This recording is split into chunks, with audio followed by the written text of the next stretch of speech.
শুধু কৃষ্ণ ভক্তমন এবং আমার ভক্তিমতী মায়েরা সবার আতল চরণে কীর্তন জগতের সর্বকনিষ্ঠা ক্ষুদ্রাতি ক্ষুদ্র কৃষ্ণ প্রেমহীন ভক্তিহীন জ্ঞানহীন ভাষা মাধুর্যহীন আমি অধমা শ্রীমতী সুলতা এবং আমার ক্ষুদ্র সম্প্রদায় থেকে আপনাদের আতল চরণে শত সহস্র কোটি কোটি কোটি দণ্ডপাদ প্রণতি।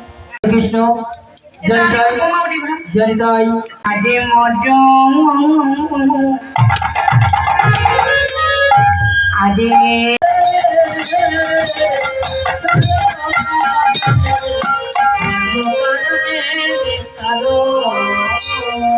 যোগী মুনি ঋষি গন্ধর্ব কিন্নর শত শত বছর ধরে সাধনা করে ধ্যান করে ভজনা করে যেন প্রিঞ্চি পাঞ্চিত ধন ভবেন আরাধ্য যিনি বৃন্দাবনের চন্দ্র নন্দের নন্দন গোপী চিত মদন মোহন যে মায়ে মা যশোদার নয়নের মণি ব্রজকুলের আধার কংস বংশ ধ্বংসকারী উদনা মক্ষণকারী কালিহ নাগ দমনকারী সেই ব্রজের হরি ব্রজ সিংহাসনকে পরিত্যাগ করে ওই কুণ্ঠ ধামকে পরিত্যাগ করে আমাদের মতো অধম পতি পাপাচারী কামাচারী কামন্ধ জ্ঞানান্ধ কৃষ্ণ ভুলে যাওয়া বহির্মুখী জীবকে কৃষ্ণ নামের দ্বারা তাড়ানোর লাগে মাথায় নামের ডালি বুকে প্রেমের বন্যা বদলে অনর্পিতং চরিং চিরত মধুমাকা হরি নাম নিয়ে সচি গর্ভ সিন্ধু ভেদ করে রাই রামানন্দের হাতে ধরা পড়ে নবদ্বীপের গগন ঘটে গৌর হলুক চন্দ্র হয়ে হরিবল হরিবল হরিবল অমরতী হয়ে এসেছে।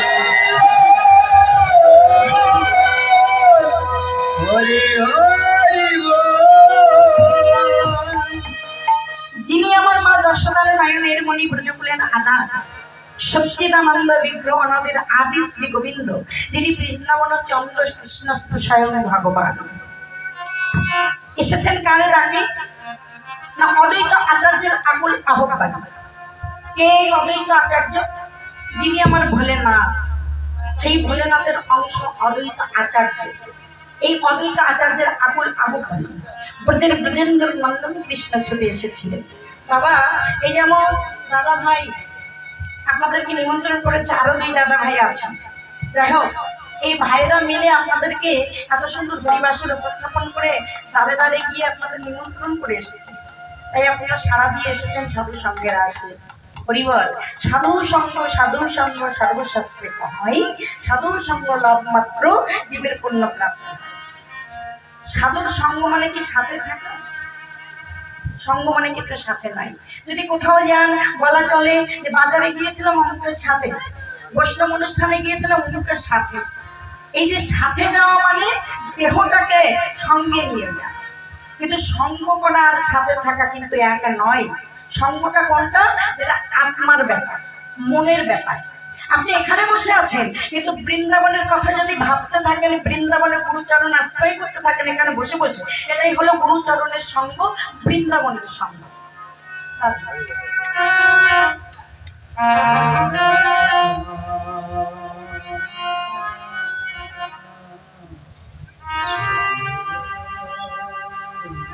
এই সাথে থাকার সঙ্গ কিন্তু এক নয়। যেটা আপনার সাথে আছে সেটা হলো দেহের সঙ্গ, দেহটাকে সাথ দেওয়া, আর সঙ্গটা হচ্ছে মনের সাথে পরিবার। তাই বললেন যতক্ষণ সাধুর সঙ্গ মনের সঙ্গ না হবে ততক্ষণ কিন্তু উদ্ধার হবে না, আপনার পুণ্য প্রাপ্ত হবে। এই দেহটাকে সঙ্গ দিলে সাধু সেজে বেড়ালেন, এটা কিন্তু উদ্ধারের পথে নয়। দেহটাকে নয়, মনটাকে যদি অবিরত ভালো কর্মে সুকর্মে আপনি লাগাতে পারেন, মঙ্গলময় কাজে লাগাতে পারেন, সদ্গুরুর চরণ আশ্রয় করতে পারেন, সৎ মানুষের সঙ্গে সৎ পরিভাষ যদি হৃদয়ে জাগ্রত হয়, সেটাই হলো সাধুর সঙ্গ। হরিবল হরিবল। আপনাদের মতো সাধুগুরু বৈষ্ণবের চরণ সঙ্গ পাওয়ার জন্য আপনাদেরকে নিমন্ত্রণ করেছেন, আপনারা ডাকে সাড়া দিয়ে এসেছেন। কিন্তু যিনি ব্রজের ব্রজেন্দ্র নন্দন কৃষ্ণ যিনি ডেকে ডেকে এনেছিলেন তিনি হলেন অদ্বৈত আচার্য। কিন্তু এই অদ্বৈত আচার্য অনুপ্রেরণা কার কাছ থেকে পেয়েছিল যে তুমি ব্রজের ব্রজেন্দ্র নন্দন কৃষ্ণকে ডেকে ডেকে আনো? তাকে যিনি অনুপ্রেরণা দিয়েছিলেন তারই গুরুদেব মাধবেন্দ্র কৃপা। বললেন কৃষ্ণ কৃপা জগতে মাই, গুরু কৃপা ভাগ্যবান ভাগ্যবতীর ভাগ্যে হয়। অনাদি রাধে গোবিন্দের করুণা সবার প্রতি আছে, চলের উপরে আছে, সাধুর উপরে আছে, সরলের উপরে আছে কৃপণের উপরে আছে, ধনীর উপরে আছে, ভালো মানুষের উপরে আছে, মন্দ মানুষের উপরে আছে। আমার অনাদি রাধে গোবিন্দের করুণা বিনা আমরা এক চুল পরিমাণ পরিচালিত হতে পারে না। তিনি সূক্ষ্মরূপে আত্মরূপে আমার ভেতরে অবস্থান করছেন বলে আমি দাঁড়িয়ে কথা বলছি। আপনাদের ভেতরে অবস্থান করছেন বলে আপনারা হরিবাসরে এসে বসে আছেন। আপনারা যে নড়াচড়া করছেন, পরিচালিত হচ্ছেন, তিনি করুণা করে আপনাদের ভেতরে আছেন বলে। তার করুণা ছাড়া আমরা চলতে পারি না। তার করুণা সবার উপরে আছে, কারোর উপরে কম, কারোর উপরে বেশি। কিন্তু আমার গুরুর কৃপা এটা কিন্তু সবার উপরে বর্ষিত হয় না। একমাত্র যিনি গুরু চরণকে আশ্রয় করে হৃদয়ে ধারণ করে গুরুর আরাধনায় সন্তুষ্ট করতে পেরেছেন, তিনি একমাত্র গুরু কৃপা পান। আর এই গুরু করুণায় অদ্বৈত আচার্যের গুরুদেব মাধবেন্দ্র পরিপাদ এসে অদ্বৈতকে বলেছিলেন, তুমি অনন্ত কোটি বিশ্ব ব্রহ্মাণ্ডের কলিহত চিত্র উদ্ধার করতে চাও, তুমি অনাদি রাধে গোবিন্দকে ডাকো। পণ্ডিত করুণা দিয়েছিলেন না যেদিন এই মাধবেন্দ্র পরিপাদ সন্ন্যাস ধর্ম গ্রহণ করবে। আমার সংসারে একটাই বাধা, সত্য সত্য স্ত্রী বিয়োগ, তার সহধর্মিনী মারা গেছে, সন্তানকে কোথায় রেখে যাবে? সদ্যজাত একটা সন্তান এসেছে। তো ভাবলেন শিষ্য অদ্বৈত আচার্যের কাছে রেখে আমি সন্ন্যাস ধর্ম গ্রহণ করব। এই বাসনায় মাধবেন্দ্র পরিপাদে যখন শিষ্য অদ্বৈত আচার্যের গৃহে এলেন, আর যেই না কথাটা বললেন, অদ্বৈতের বকনে যেন বজ্রাঘাত, চিৎকার করে ডেকে ডেকে গুরুদেবের চরণ যুগল বক্ষে ধরে কেঁদে বলতে লাগলেন, গুরুদেব, ওগো গুরুদেব, এই জগতে গুরু তো সেই হয় যিনি শিষ্যকে ন্যায় অন্যায় শেখাতে পারেন, অন্ধকার থেকে আলোয় নিয়ে আসতে পারেন, ধর্ম অধর্মটা শেখাতে পারেন। যদি আপনি সন্ন্যাস নিয়ে যাবেন, বাবা সন্ন্যাসের পরম ধর্ম দুটো কর্ম আছে। সন্ন্যাস নিতে গেলে দুটো মাথায় রাখতে হয়। এক হলে পরের দিন কি খাবে এটা ঠিক থাকে না, আর কোথায় থাকবে এটা নির্দিষ্টতা থাকে না। আমি কোথায় ঘুমাবো এটা সন্ন্যাসীরা তারা জানে না, কি প্রসাদ পাবে এটা তাদের স্থির করা থাকে না। তো মনে মনে ভাবছেন অদ্বৈত আচার্য এই কথাটা বললেন, গুরুদেব আপনি যদি সন্ন্যাস নিয়ে যাবেন, কোথায় থাকবেন, আমি তো সংবাদ পাবো না। আপনার যদি খোঁজ না পাই, সন্ধান না পাই, আপনার চরণকে আমি আরাধনা করতে পারবো না, ভজনা করতে পারবো না, সাধনা করতে পারবো না। আজ থেকে আমি গুরুচরণ বঞ্চিত হয়ে গেলাম। গুরুচরণ সাধনা করা, গুরুচরণ সেবা থেকে আমি আজ থেকে বিরত হয়ে গেলাম, বঞ্চিত হয়ে গেলাম। আর এই গুরুচরণ ছাড়া হতে হবে ভজন থেকে, সেবা থেকে বঞ্চিত হচ্ছে বলে অদ্বৈত আচার্য কেঁদে কেঁদে বুক ভাসাচ্ছে। মাধবেন্দ্র পরিপাদের চরণ যুগল বক্ষে ধরে দুটি নয়ন জলে ভাসছে। ওমা, যেই না অদ্বৈত আচার্যের এই নয়নের জল ফোটাই ফোটাই অশ্রু বিগলিত হয়ে গুরুদেব মাধবেন্দ্র পরিপাদের চরণ পাপ পদ্মে পড়েছে, চমকে উঠে মাধবেন্দ্র পরিপাদ বলল, অদ্বৈত এমন দামি বস্তুটাকে আমার মতো কাঙালের জন্য ব্যয় করো না। চমকে গেলেন অদ্বৈত, বুঝতে পারছেন না, চরণ থেকে উঠিয়ে নিলেন। মাধবেন্দ্র পরিপাদ বললেন, জানো অদ্বৈত, পৃথিবীর সব থেকে পবিত্র যে জল, গঙ্গার জল। এই গঙ্গার জলে ভক্তি ভরে যদি কোনো ভক্ত স্নান করে, সমস্ত পাপ কর্ম দূরে চলে যায়, সে পবিত্র হয়ে যায়। কিন্তু এই পবিত্র জল দ্বারা যদি কোনো ভক্ত আমার গোবিন্দকে ডাকে, আমার গোবিন্দ আসতে পারে নাও পারে। কোনো ভক্ত যদি ভক্তি দিয়ে ডাকে, আমার গোবিন্দ তার কাছে আসতে পারে নাও পারে। কিন্তু জানো অদ্বৈত, পৃথিবীতে এমন একটা বাড়ি আছে, এমন একটা জল আছে, যে জল দ্বারা গোবিন্দকে যদি কেউ নিত্য নৈমিত্তিক দুই ঘন্টা নিবেদন করে, ভালোবেসে গোবিন্দকে বলতে পারে, গোবিন্দ দয়াময়। এই ত্রিজগতের সংসারে আমার বলতে কিছু নেই, আমার আপন বলতে যা কিছু আজ আমি তোমার চরণে নিবেদন করে দিলাম। আমার বলতে যা কিছু তোমার চরণে আমি সমর্পণ করে দিলাম।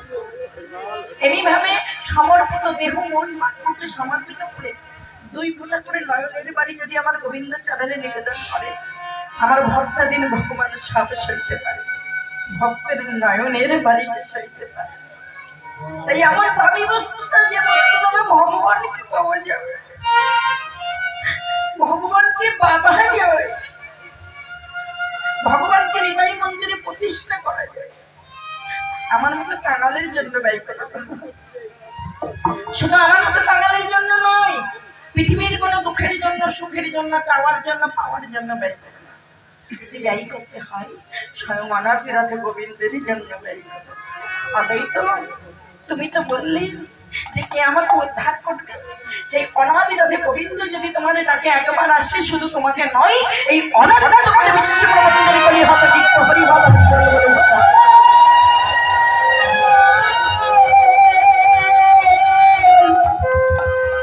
হরি হরি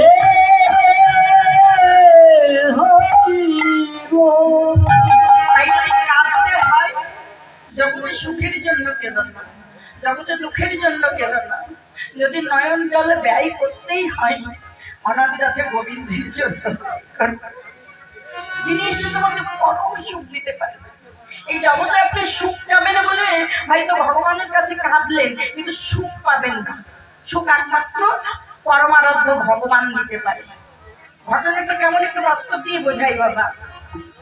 একজন জেলার সাহেব প্রতিটি কয়াদিকে আজ ডেকেছেন, হ্যাঁ গো তোমার কি অসুবিধা, তোমার মনের বাসনা পূরণ করবো, তুমি আজ বলো। একজন এসে বলছে, জেলার সাহেব আমি মশার কামড়ে বড় ঘুমাতে পারি না, যদি আমাকে একটু মশারি দিতেন। বলো ঠিক আছে। একজন বলছে আপনার চালে বড় নুড়ি কাকড়, খেতে গেলে আমার দাঁতে বিঁধে যায়, যদি আমাকে একটু ভালো চালের ভাত দিতেন, অন্ন দিতেন। বলো ঠিক আছে। এমনি ভাবে এক একজন এক একটা বাসনা করলো। সর্বশেষ যিনি কয়াদি ছিলেন তাকে ডেকে বললেন, জেলার সাহেব আপনার কোনো বাসনা নেই? জেলার সাহেবের পায়ে ধরে কেঁদে কেঁদে বললো, জেলার সাহেব এই জেলখানাতে যে আমি সুখ পাবো না এটা আমি জানি, এখানে সুখের জন্য আমি কিছু চাইবো না। এই আমি নাকে বলছি, এই কানে ধরছি, আর আমি অন্যায় করবো না। যদি আমাকে দিতে হয় এই জেলখানা থেকে আমাকে মুক্ত করে দিন, আমাকে পরিবারের সুখ দিন। ঠিক তেমনি ভাবে মা, এই মায়ার জেলখানাতে আমরা বন্দী হয়ে আছি। জেলার রূপী শ্রী গোবিন্দ আমাদেরকে প্রতিনিয়ত বলছে, তোমার কি চাই বলো, তোমার কি চাই বলো। কিন্তু আমরা কি করছি? সামান্য সুখের আশায় বলছে আমার ছেলেকে চাকরি পাইয়ে দাও, আমাকে একটা ভালো রাজ বিল্ডিং করে দাও, আমাকে সুখের জন্য একটা গাড়ি দাও। কিন্তু কেঁদে কেঁদে কখনো বলছি না, ভগবান এটা তো সুখের কারখানা নয়, এটা তো দুঃখের কারখানা, আমি তো অটোমেটিক দুঃখ পাচ্ছি। এই দুঃখ থেকে মুক্ত করে তোমার চরণের দাস করে হরিবল হরিবল বলতে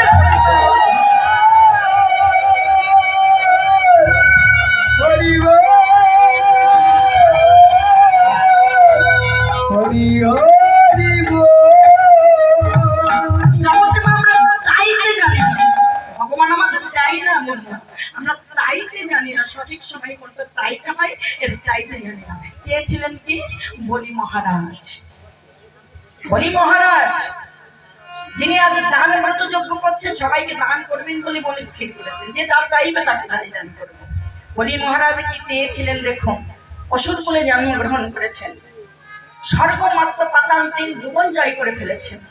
মনে মনে ভাবলেন আমার যেটা পিতামহ সেই হিরণ্যকশিপু থেকে একে একে সবাই আমার গোবিন্দকে পেল, আমার পিতা বিরোচন পেল, প্রহ্লাদ মহারাজ পেল, আমার পিতা বিরোচন পেল, আর আমি বলি আমি তো ভগবানকে পেলাম না, তো আমি ভগবানকে পাবো কেমন করে?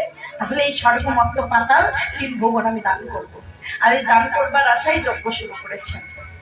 প্রভাতকালে ভগবানকে সেবা দিতে আরম্ভ করেছেন, যজ্ঞ শুরু করেছেন।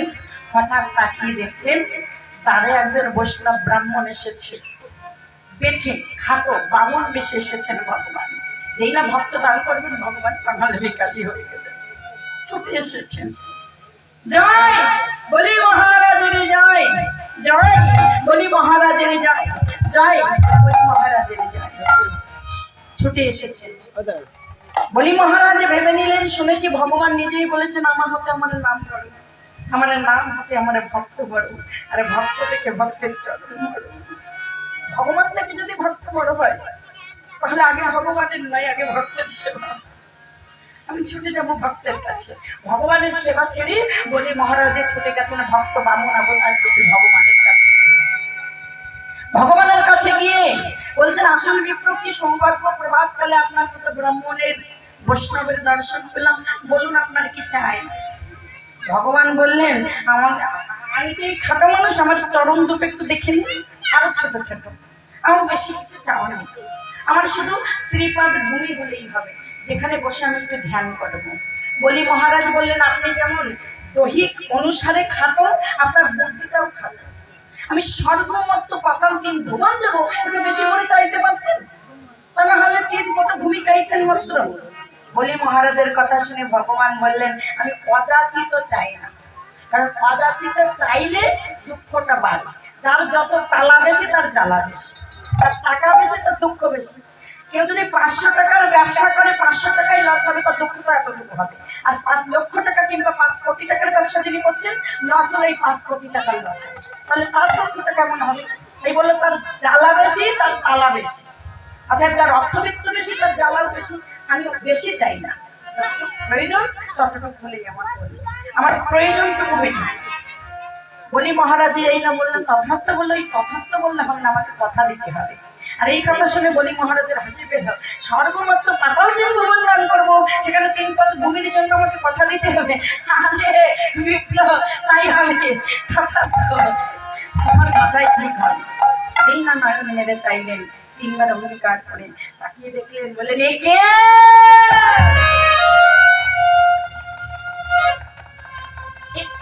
কাকে দেখছি? যে এসেছিল ব্রাহ্মণ বেশে, আজ তার এত বিরাট আকার দেহ। চমকে গেলেন। মহাজন বলেন, কেমন বর্ণনা দিচ্ছে আমার ভগবানের। ও যারা এক পদরাই সর্বমহৎ, ও যারা এক পদরাই সর্বমহৎ, আবার আর এক পদরাই পাতালে পাতালে পাতালে।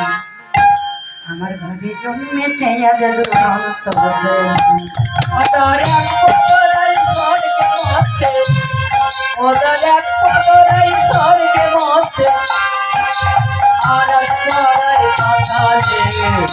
আমার ঘরে জন্মেছে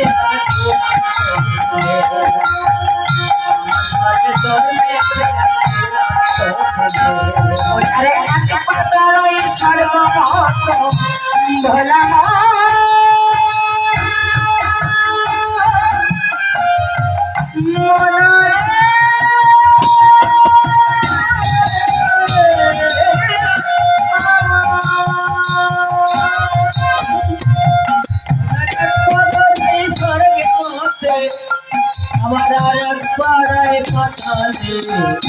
আমার ঘরে তোর পেছে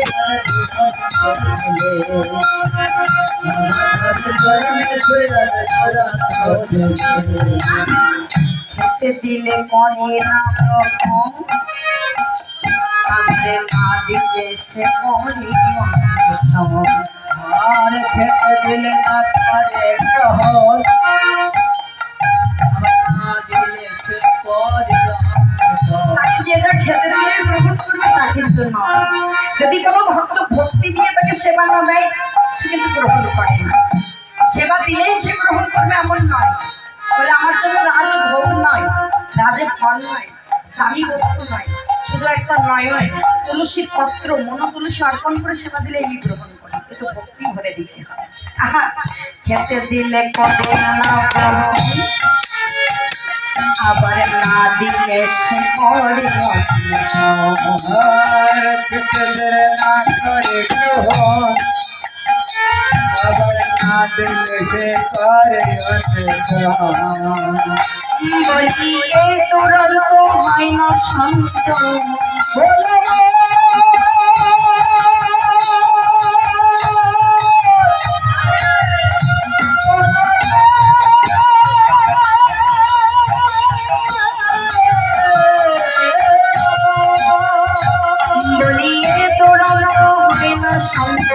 শান্তির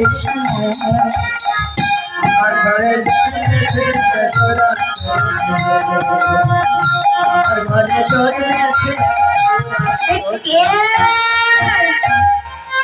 কাকে দেখছি? যে এসেছিল বেঠে ব্রাহ্মণ বেশি।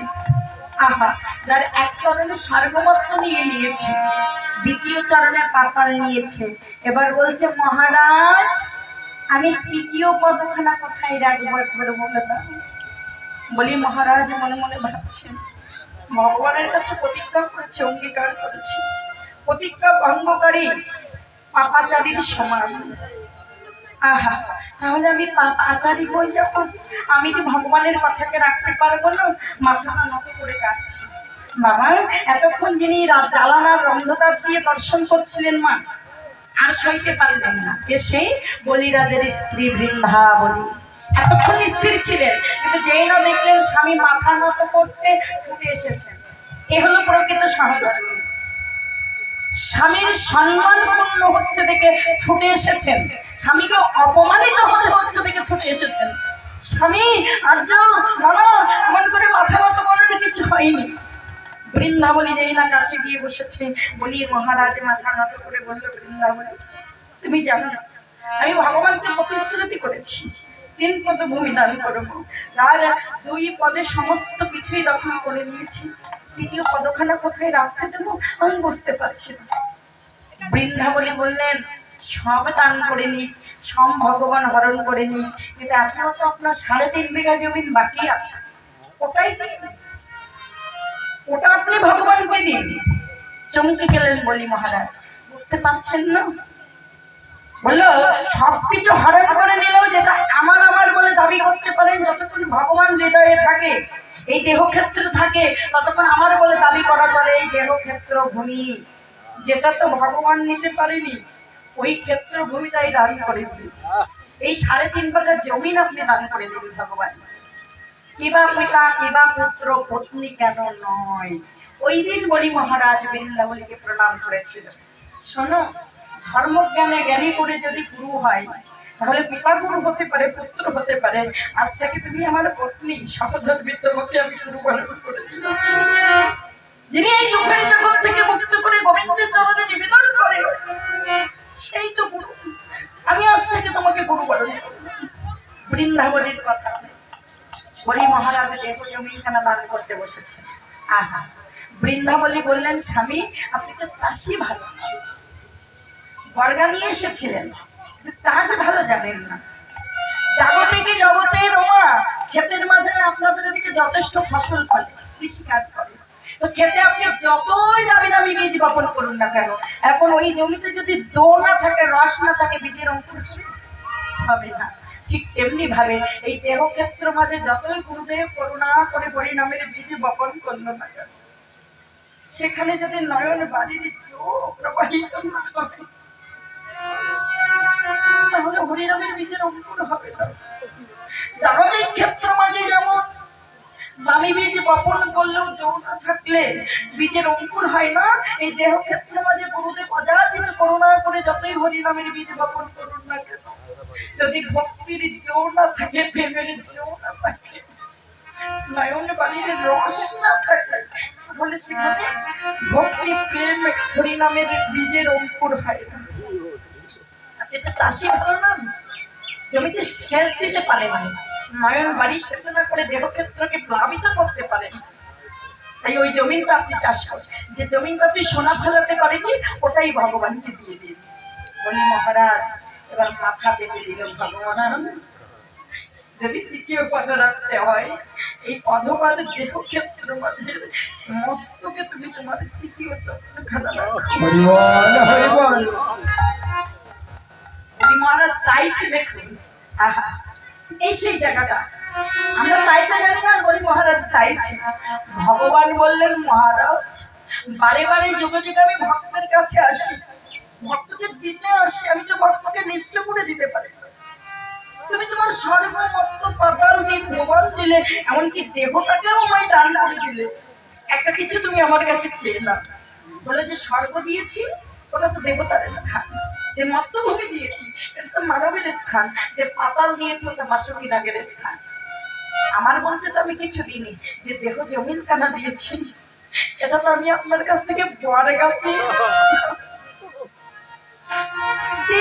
এনেছিলাম। ভগবান তুমি আমাকে বরং জনম দাও,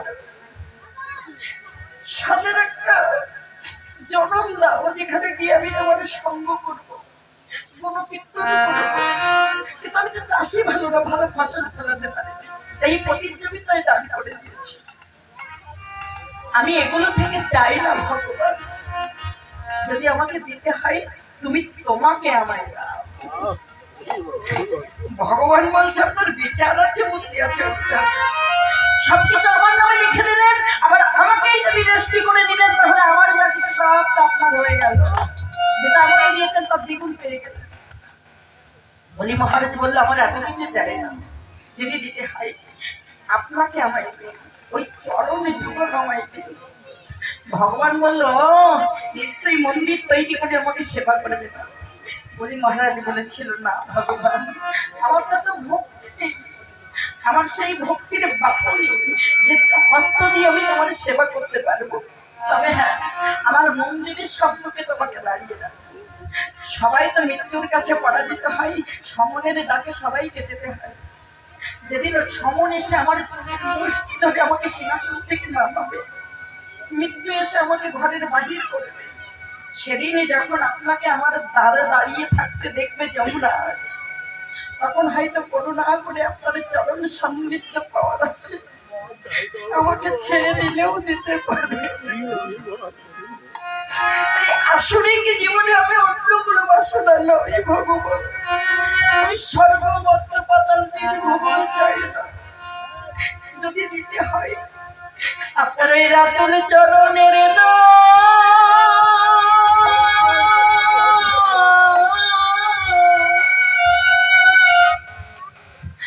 উদাস করে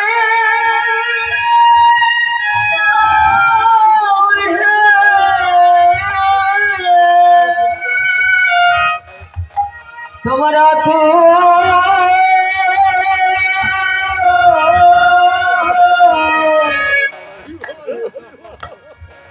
ওই চরণের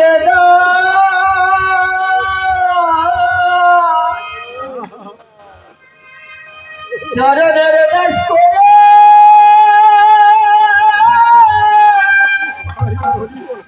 খুঁজে রাখো, আমি অন্য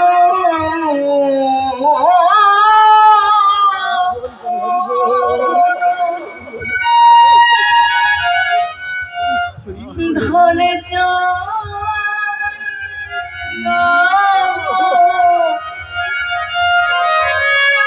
তোমার এই চরণের হরি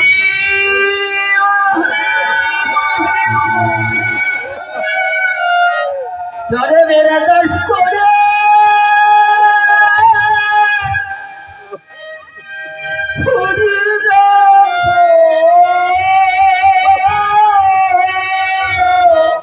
আমি অন্য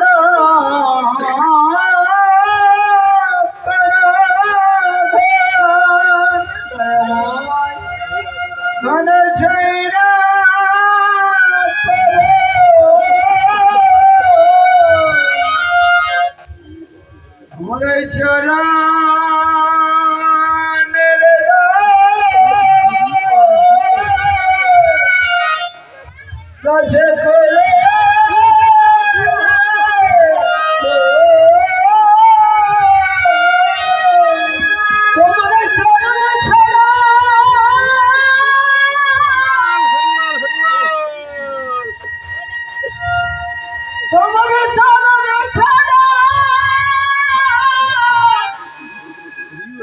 আমাদের গতি নাই রাধে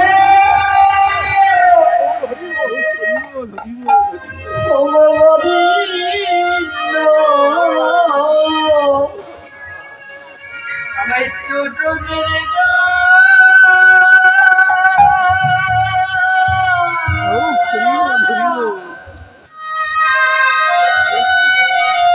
উদাস করে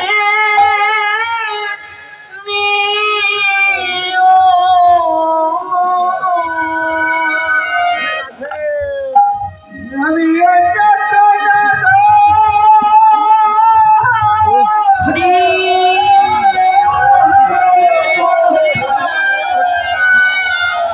চাই না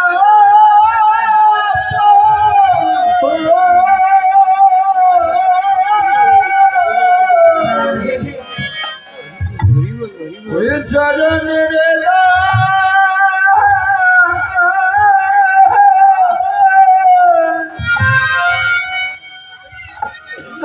করে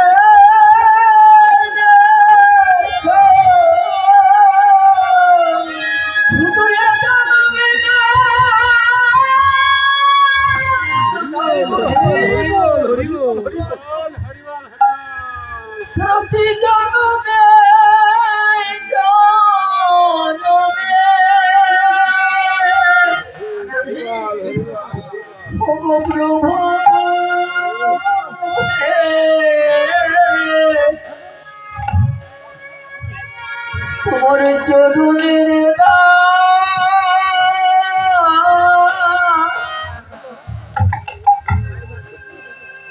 তোমার চরণের দাস করে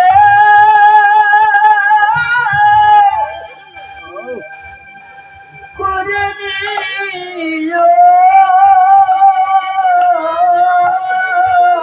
মহাজন বললেন, বলি মহারাজ তো চাইতে জানে,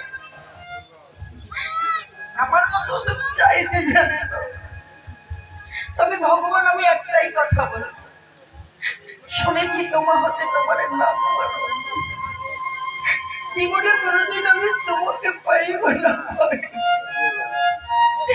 যেন বদলে ভরে তোমার নাম গাইতে পারি। আর কি চাইবো জানো? শুনেছি তোমার নাম হতে তোমার ভক্ত বলে।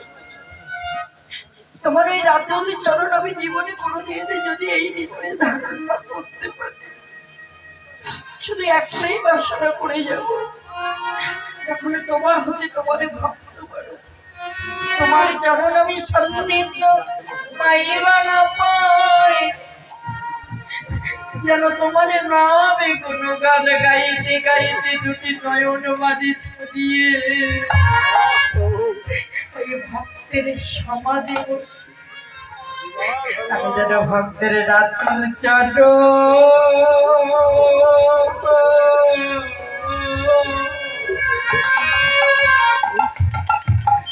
চরণ ভজিতে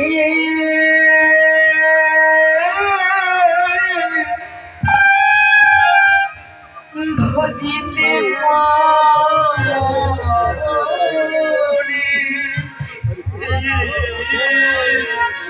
ভক্তে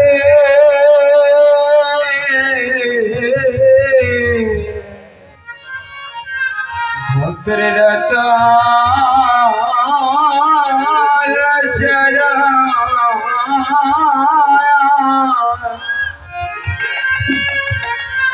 शरण जन भजते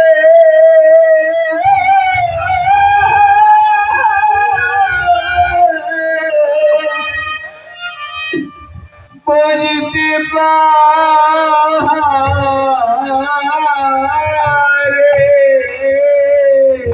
শুধু এ জানে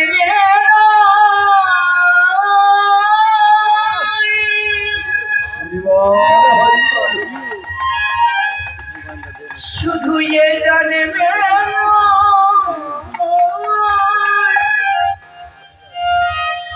প্রতি জনমে জনমে আমি যেন ভক্ত জন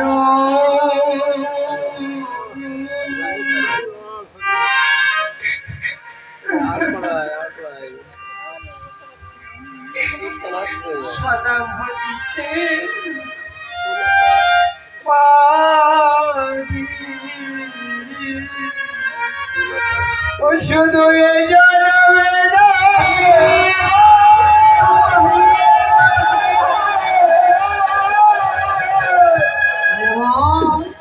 প্রতি জনমে জানাবে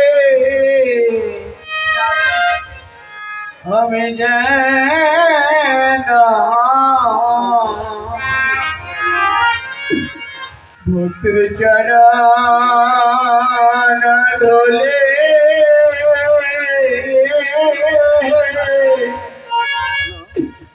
অঙ্গে মাখিতে পারে এই ধুলি বিনা গতি নাই রে, যেন ধুলি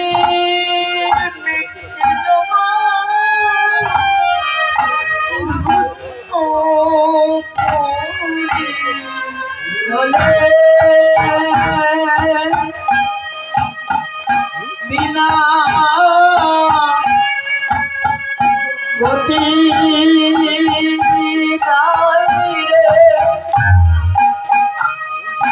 ধরে